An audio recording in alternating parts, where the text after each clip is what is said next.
Hello again. Life and Death, Twilight Reimagined by Stephenie Meyer. I own no rights. We're going to get right back into it with Chapter 22, Hide and Seek. This one's a long one, buckle up. What was it? I had lost control of my voice. It was flat, uncaring. Jessamine stared at me.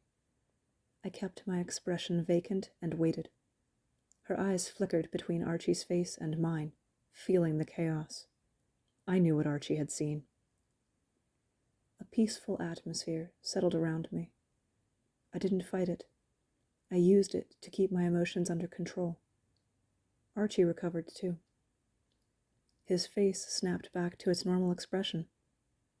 "Nothing," he said, his voice amazingly calm and convincing. "Just the same room as before." He looked at me, focusing for the first time. "Do you want breakfast?" "I'll eat at the airport." I was calm too, almost like I was borrowing Jessamine's extra sense. I could feel Archie's well-concealed desperation to get me out of the room, so that he could be alone with her, so that he could tell her that they were going to do something wrong, that they were going to fail. Archie was still focused on me. "Is your mother all right?" I had to swallow back a throat full of bile. I could only follow the script I'd planned earlier. "My mom was worried," I said in a monotone voice. "She wanted to come home. It's okay. I convinced her to stay in Florida for now." "That's good." "Yes," I agreed robotically. I turned and walked slowly to the bedroom, feeling their eyes following the whole way. I shut the door behind me, and then I did what I could. I showered and got dressed in clothes that fit me. I dug through the duffel bag until I found my sock full of money. I emptied it into a pocket. I stood there for a minute, staring at nothing, trying to think of things I was allowed to think about. I came up with one idea. I knelt by the little bedside table and opened the top drawer. Underneath the complimentary copy of the Bible, there was a stash of stationery and a pen. I took a sheet of paper and an envelope out of the drawer. "Edith," I wrote. My hand was shaking. The letters were barely legible. "I love you. Sorry again. So sorry. She has my mom, and I have to try. I know it may not work. I am so very, very sorry. Don't be mad at Archie and Jessamine. If I get away from them, it will be a miracle. Tell them thank you for me. Archie especially. And please, please don't come after her. That's what she wants. I can't stand it if anyone else has to be hurt because of me, especially you. Please, this is the only thing I can ask you now. For me. I'm not sorry that I met you. I will never be sorry that I love you. Forgive me. Beau." I folded the paper into thirds and then sealed it into the envelope. Eventually she would find it. I hoped she would understand. I hoped she would forgive. And most of all, I hoped she would listen. When I walked back out to the living room, they were ready. I sat alone this time in the back of the car. Jessamine kept shooting glances at me in the mirror when she thought I wouldn't notice. She kept me calm, which I appreciated. Archie leaned against the passenger door, his face pointed at Jessamine, but I knew he was watching me in his peripheral vision. How much had he seen? Was he expecting me to try something? Or was he focused on the tracker's moves? "Archie?" I asked. He was wary. "Yes?" "I wrote a note from my mom," I said slowly. "Would you give it to her? Leave it at the house, I mean." "Of course, Beau." His voice was careful, the way you spoke to someone standing on a ledge. They could both see me coming apart. I had to control myself better. We got to the airport quickly. Jessamine parked in the center of the garage's 4th floor. The sun couldn't reach this deep into the concrete block. We never had to leave the shadows as we made out our way to the terminal. It was Terminal 4, the biggest one, the most confusing. Maybe that would help. I led the way, for once more knowledgeable about our surroundings than they were. We took the elevator down to level 3, where the passengers unloaded.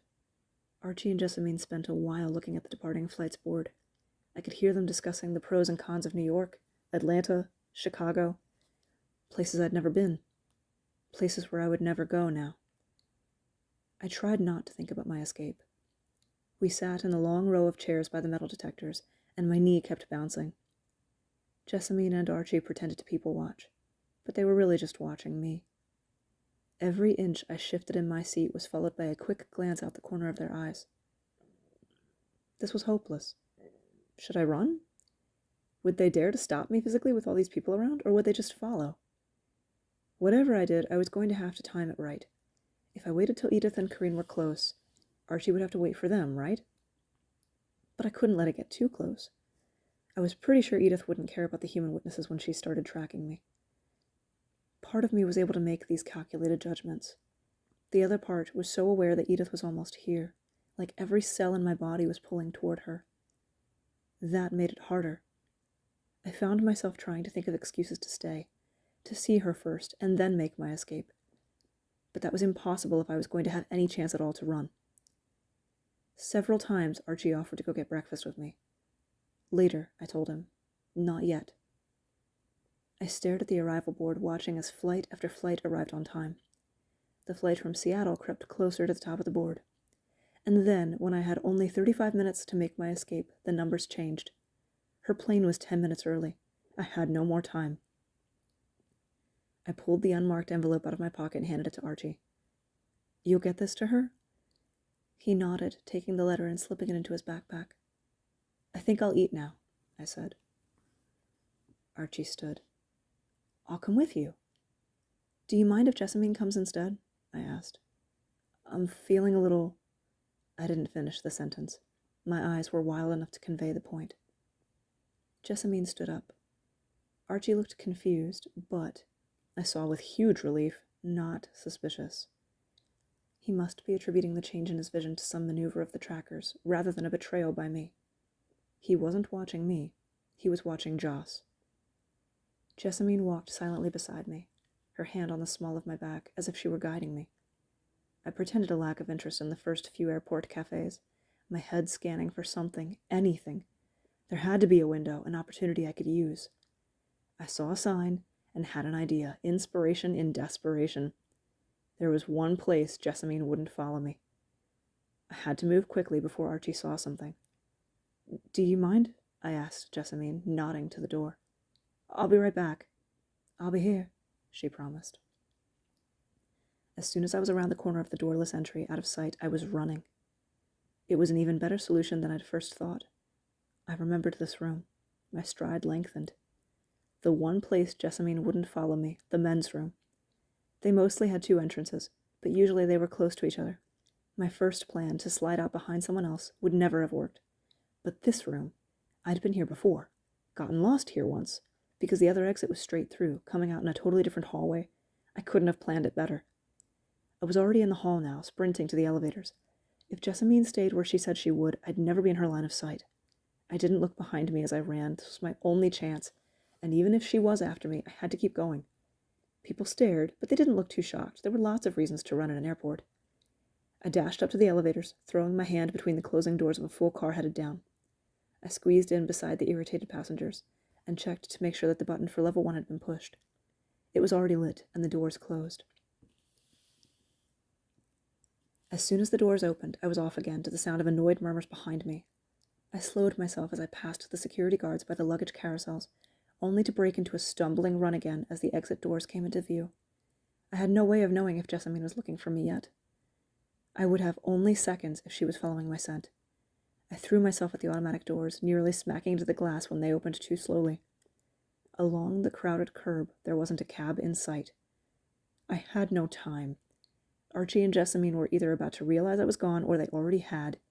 They would find me in a heartbeat.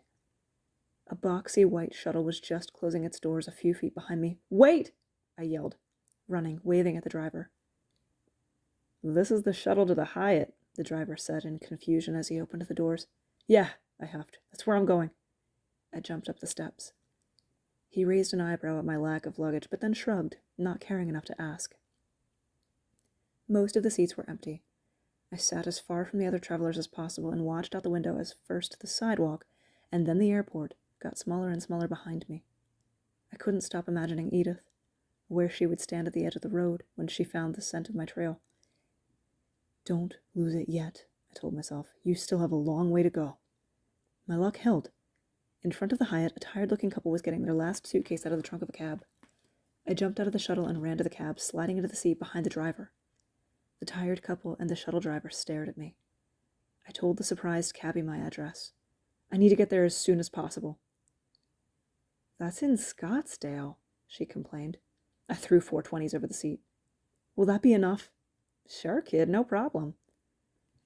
I sat back against the seat, folding my arms across my chest. My city began to rush around me, but I didn't look out the windows. I had to fight to maintain control. There was no point in breaking down now, and it wouldn't help anything.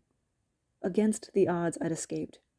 I was able now to do everything I could for my mom. My path was set. I just had to follow it. So instead of panicking, I closed my eyes and spent the 20-minute drive with Edith. I imagined that I had stayed at the airport to meet her. I visualized how I would have stood right at the do not cross line, the first person she would see as she came down the long hallway from the gates. She would move too fast through the other passengers, and they would stare because she was so graceful. She would dart across those last few feet, not quite human, and then she'd throw her arms around my waist, and I wouldn't bother with careful. I wondered where we would have gone. North somewhere, so she could be outside in the day. Or maybe somewhere very remote, so we could lie in the sun together again.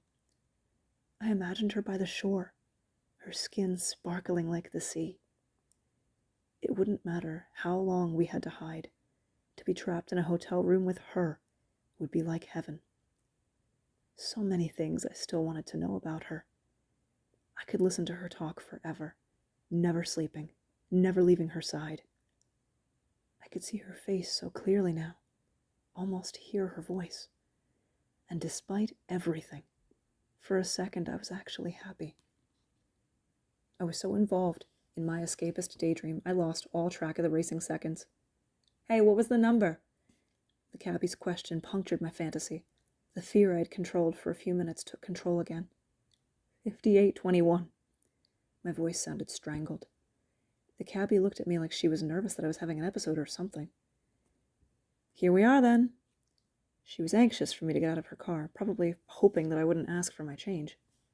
"Thank you," I whispered. There was no need to be afraid, I reminded myself. I knew the house was empty. I had to hurry. My mom was waiting for me, terrified, maybe hurt already, in pain, depending on me. I ran to the door, reaching up automatically to grab the key under the eave. It was dark inside. Empty. Normal. The smell was so familiar it almost incapacitated me.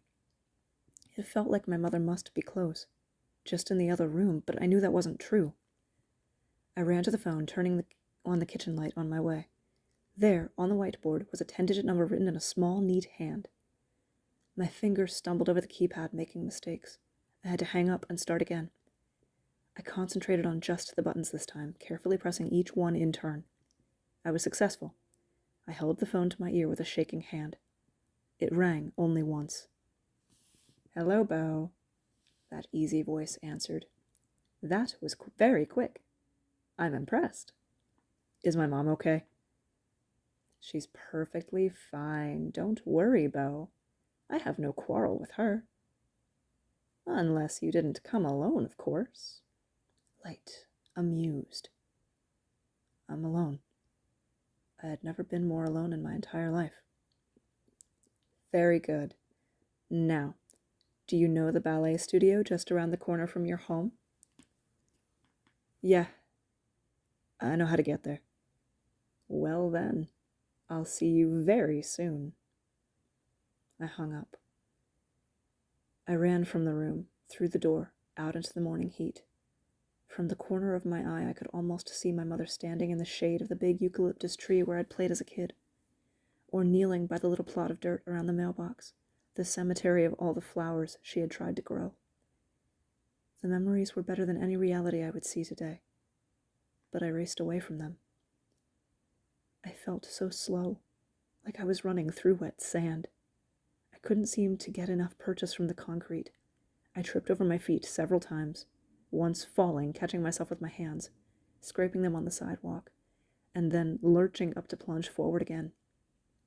At last, I made it to the corner. Just another street now.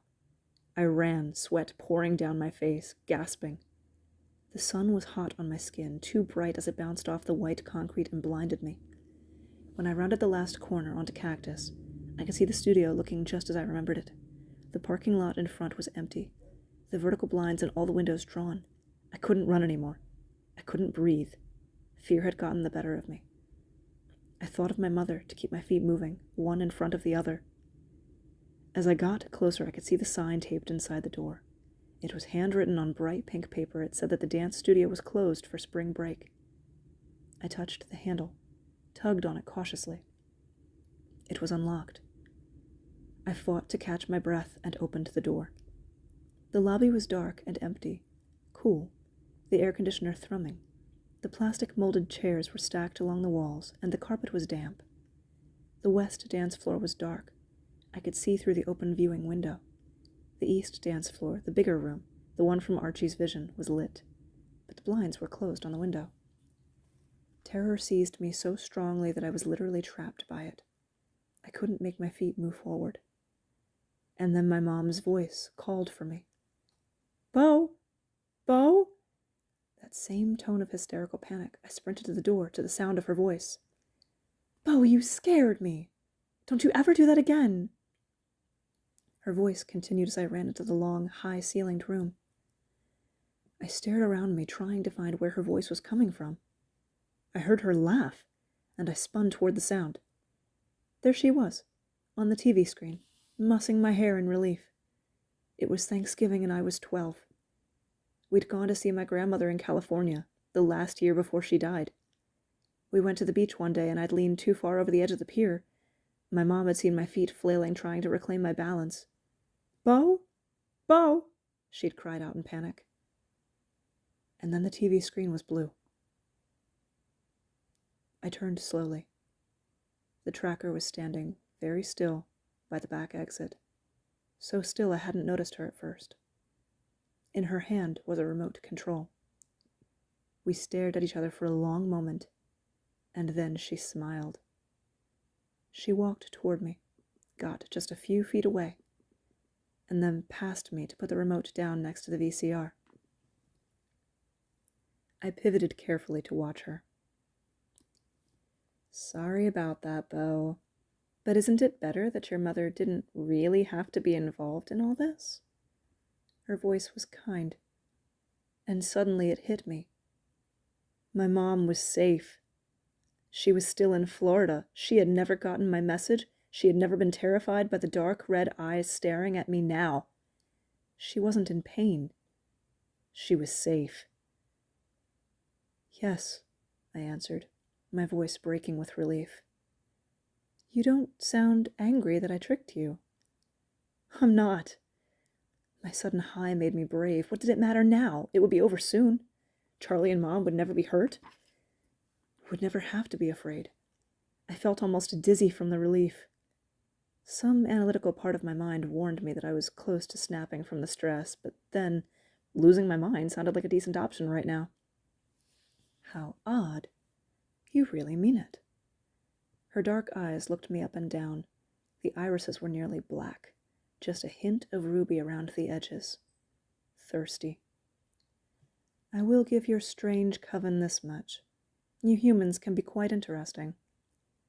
I guess I can see the draw of observing you more closely. It's amazing. Some of you seem to have no sense of your own self-interest at all." She was standing a few feet away from me, arms folded, looking at me curiously. There was no menace in her expression or stance. She was so average-looking. Nothing remarkable about her face or body at all.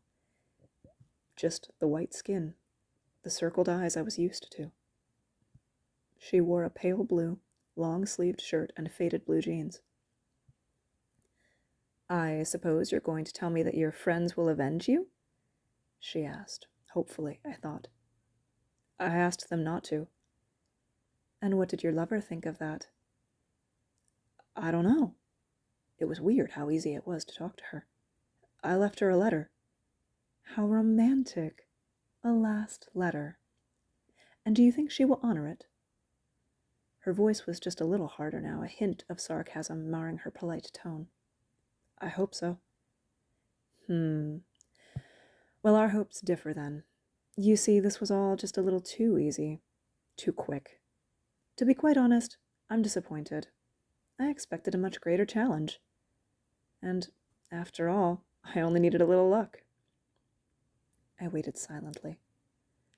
"When Victor couldn't get to your father, I had him learn more about you. What's the sense in running all over the planet chasing you down when I could comfortably wait for you in a place of my choosing? After Victor gave me the information I needed, I decided to come to Phoenix to pay your mother a visit. I'd heard you say you were going home. At first, I never dreamed you meant it. But then I wondered. Humans can be very predictable. They like to be somewhere familiar. And wouldn't it be the perfect ploy to go to the last place you should be when you're hiding, the place that you said you'd be? But of course I wasn't sure. It was just a hunch. I usually get a feeling about the prey that I'm hunting, a sixth sense, if you will. I listened to your message when I got to your mother's house, but of course I couldn't be sure where you'd called from. It was very useful to have your number. But you could have been in Antarctica for all I knew, and the game wouldn't work unless you were close by.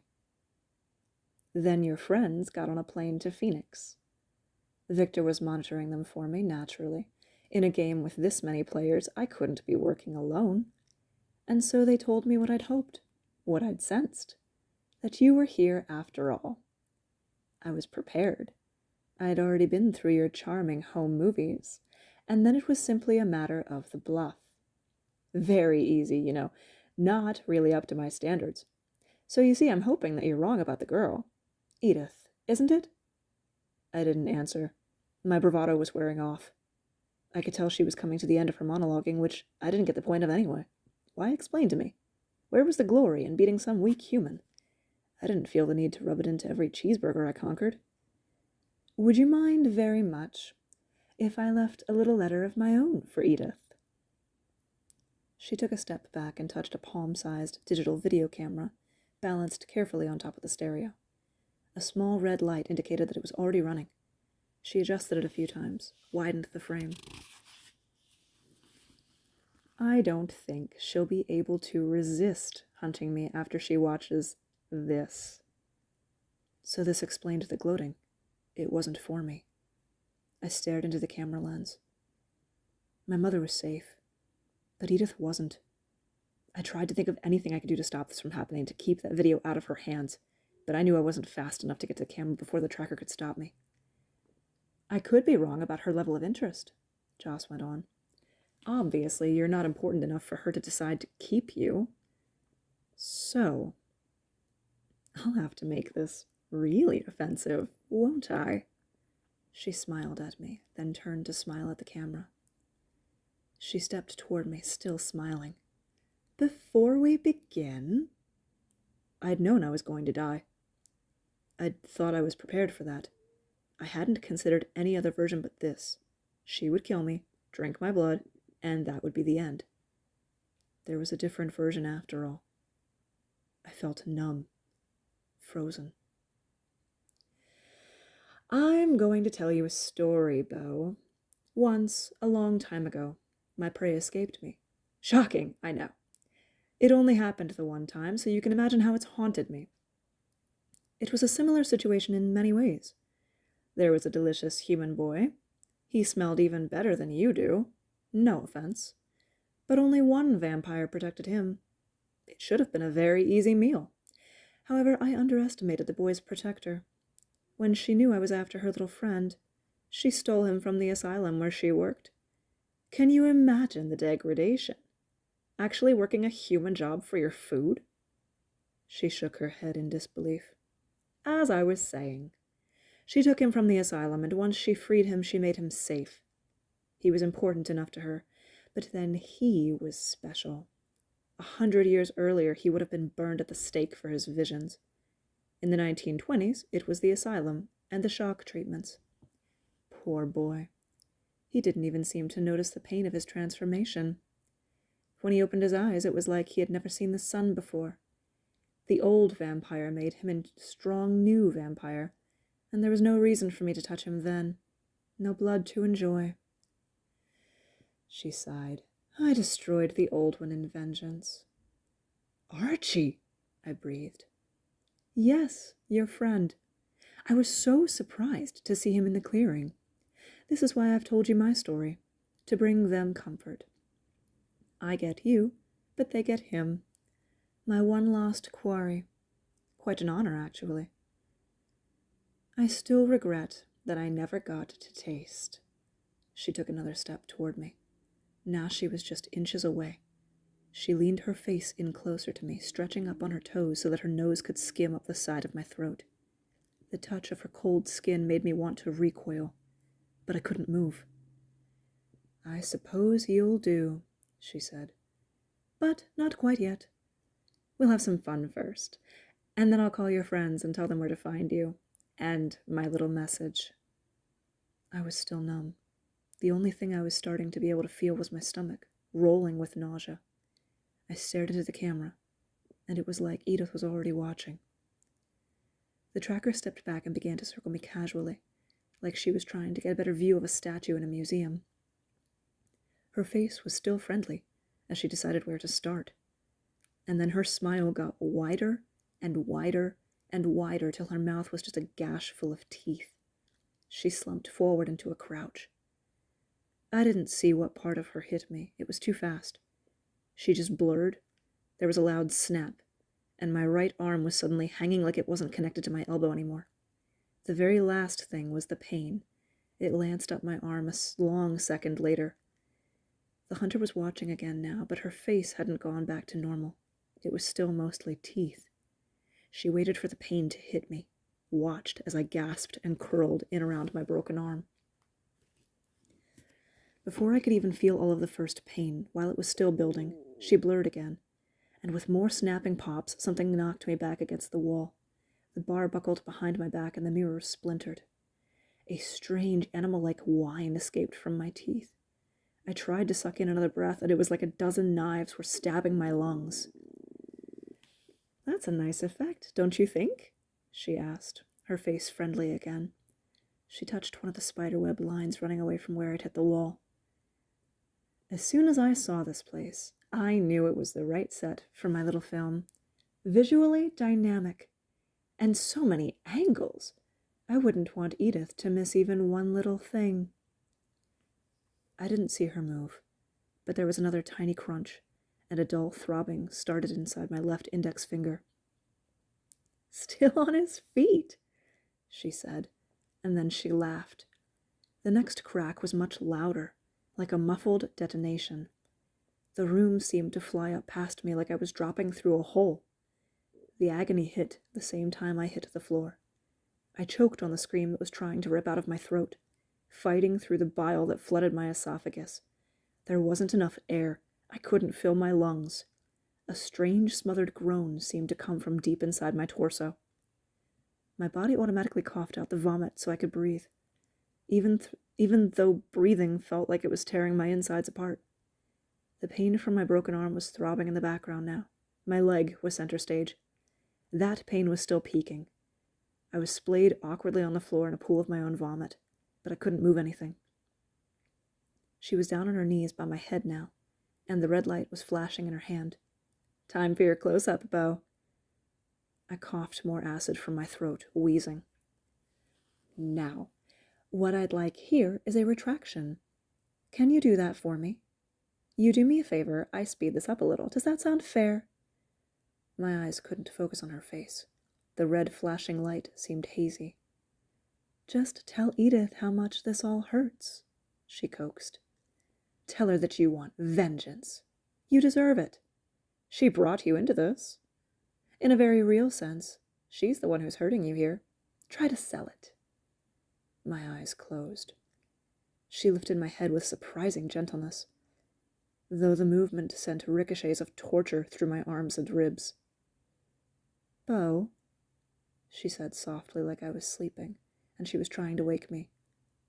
Beau, you can do this. Tell Edith to come after me. She shook me lightly, and a sound like a sigh leaked out of my lungs.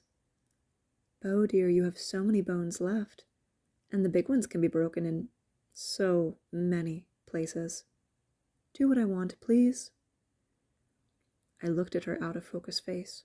She wasn't making me a real offer. Nothing I said now would save me, and there was too much at stake. Carefully, I shook my head once. Maybe Edith would know what I meant. It doesn't want to scream, she said in a funny little sing-song voice. Should we make it scream? I waited for the next snap. Instead, she gently lifted my good arm and held my hand to her lips. The next pain was hardly even pain compared to the rest. She could have easily taken off my finger, but she just nipped it. Her teeth didn't even go that deep. I barely reacted, but she jumped up and spun away. My head thumped against the ground and my broken ribs screamed. I watched her strangely detached as she paced the far end of the room, snarling and shaking her head back and forth. She'd left the camera by my head still running. The first hint of what she had done was the heat. My finger was so hot. I was surprised I could even feel that over the bigger agonies. But I remembered Corinne's story. I knew what had started. I didn't have much time. She was trying to calm herself. The blood. That was the problem. She had gotten some of my blood in her mouth. But she didn't want to kill me yet, so she had to fight off the frenzy. She was distracted, but it wouldn't take much to catch her attention. The heat was building fast. I tried to ignore that, to ignore the stabbing in my chest. My hand shot out, and I had the camera. I raised it up as high as I could and smashed it back to the ground. And I was flying backward into the broken mirrors. The glass punctured my shoulders, my scalp. The impact seemed to re-break all of my broken bones. But that wasn't why I screamed. Fire had ignited my bitten finger. Flames exploded across my palm. Heat was scorching up my wrist. It was fire that was more than fire. It was pain that was more than pain. The other agonies were nothing. Broken bones weren't pain. Not like this. The screaming sounded like it was coming from someplace outside my body. It was an unbroken yowling that was like an animal again. My eyes were fixed, staring, and I saw the red light flashing in the tracker's hand. She'd been too fast and I'd failed, but I didn't care anymore. Blood was running down my arm, pooling under my elbow. The tracker's nostrils were flared, her eyes wild, her teeth bared. The blood dripped onto the floor, but I couldn't hear it over the screaming. Here was my last shred of hope. She wouldn't be able to stop herself now. She would have to kill me. Finally. Her mouth opened wide. I waited, screaming. And my friends, that is the end of that chapter. Please tune in next time for chapter 23.